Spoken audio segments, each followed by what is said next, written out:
السلام عليكم ورحمة الله وبركاته متابعينا الأعزاء. إليكم جدول مباريات دور الستاشر في بطولة كأس العالم 2022 يوم السبت 3 ديسمبر 2022. منتخب هولندا يواجه منتخب أمريكا في تمام الساعة 5 مساء بتوقيت مصر، الساعة 4 بتوقيت تونس والمغرب والجزائر، الساعة 6 بتوقيت السعودية. منتخب الأرجنتين يواجه منتخب أستراليا في تمام الساعة 9 مساء بتوقيت مصر، الساعة 8 بتوقيت تونس والمغرب والجزائر، الساعة 10 بتوقيت السعودية. مباريات يوم الأحد 4 ديسمبر 2022. منتخب فرنسا يواجه منتخب بولندا في تمام الساعة 5 مساء بتوقيت مصر، الساعة 4 بتوقيت تونس والمغرب والجزائر، الساعة 6 بتوقيت السعودية.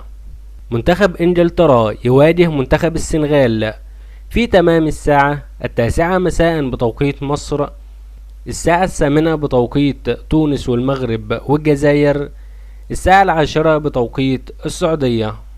مباريات يوم الاثنين 5 ديسمبر 2022.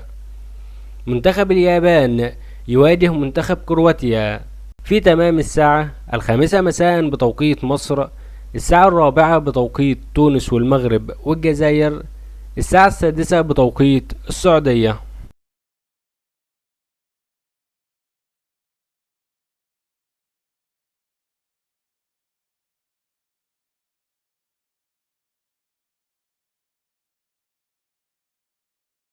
مباريات يوم الثلاثاء 6 ديسمبر 2022.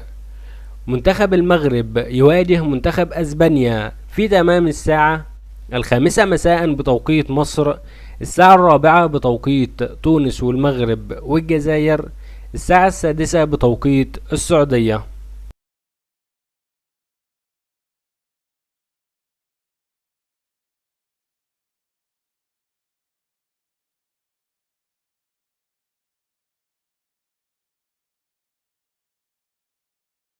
من تتوقع يصعد من هذه المواجهات إلى دور ربع النهائي؟ اخبرنا في قسم التعليقات.